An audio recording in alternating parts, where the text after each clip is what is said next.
ஹரஹர சங்கர ஜெய ஜெயசங்கர. மகாபெரிவா கிட்ட அபார பக்தி கொண்ட ஒரு வைஷ்ணவ சிறுவன் இருந்தான். அவனுக்கு அப்போதான் ஒரு 2 வாரம் முன்னாடி உபநயனம் பண்ணி பூணூல் போட்டிருந்தா. அந்த சமயம் மகாபெரிவா அவன் இருந்த கிராமத்தில் பட்ன பிரவேசம் பண்ணினார். எல்லார் வீட்லேயும் பூர்ண கும்ப மரியாதை பண்ணி வரவேற்பு கொடுத்தா. அந்த மாதிரி இந்த பையனோட வீட்லேயும் பூர்ண கும்பம் கொடுத்துட்டு எல்லாரும் பெரியவாளோட பாதங்களில் விழுந்து நமஸ்காரம் பண்ணினா. இந்த பையனும் புது பூணல் ஜோரில் அபிவாதையை சொல்லி பெரியவாளுக்கு நமஸ்காரம் பண்ணினா. அபச்சாரம் அபச்சாரம், டே அம்பி, பெரியவாளுக்கு நமஸ்காரம் பண்ணுறச்சு அபிவாதையை சொல்லப்படாதுடா. பக்கத்தில் பல குரல்கள் ஏக காலத்தில் ஒலிச்சுது. பூணூல் போட்ட வாத்தியார் தானே பெரியவாளை பார்த்தா அபிவாதையை பண்ணுன்னு சொன்னார். இவா என்னடானா பண்ணப்படாதுங்கிறாளே, அப்போ இவா பெரியவாளா இல்லையா அப்படின்னு மனசுக்குள்ளே அந்த பையன் குழம்பினான். அந்தர்யாமி, உனக்கு என்னை பார்த்ததும் பெரியவாளா இல்லையான்னு சந்தேகம் வந்துடுத்தோ இல்லையோ? சிரிச்சுண்டே கேட்டுது. பையனுக்கு தூக்கி வாரி போட்டுது.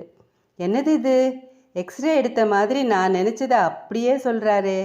ஆச்சரியத்தோடு அந்த பையன் பார்த்துட்டுருக்கச்சேயே அவனை முன்னிட்டு எல்லாருக்கும் திருவாய் மலர்ந்தார் மகாபெரிவா.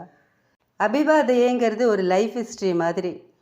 அந்த காலத்தில் மனுஷாலாம் மாப்பிள்ளைய நீலத்தநல்லூர் சந்தையில் மாடு வாங்குற மாதிரி வாங்க மாட்டா. ரொம்ப இங்கிதம் தெரிஞ்சவா. அதனால் அபிவாதைய மூலமாக இவன் இன்ன கோத்திரம், இன்ன சூத்திரம், இன்னார் பையன்னு தெரிஞ்சுட்டு பொண்ணை கொடுக்கலாமா வேணாமான்னு முடிவு பண்ணுவா. நானோ சன்னியாசி, உனக்கு கொடுக்க எனக்கு பொண்ணு இல்லை, அதனால் அபிவாதையை சொல்கிறது அவசியம் இல்லையே ஒழிய தப்பு இல்லை. புரிஞ்சுதா?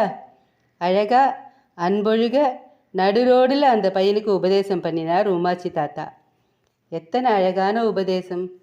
ஒரு விஷயம் செய்யக்கூடாதுன்னு சொன்னால் அதுக்கான காரணத்தையும் சேர்த்து சொல்லும்போது எல்லாருக்குமே அதில் ஒரு உடன்பாடு இருக்கும். அந்த விதத்தில் எல்லா விஷயங்களையும் எல்லாருக்கும் புரிகிற மாதிரி மிக அழகாக மகாபெரிவா எடுத்து சொல்கிறார். அவர் பாதார விந்தங்களை வணங்கி வழிபடுவோம். ஹரஹர சங்கர ஜெய ஜெய சங்கர, காஞ்சி சங்கர காமகோட்டி சங்கர.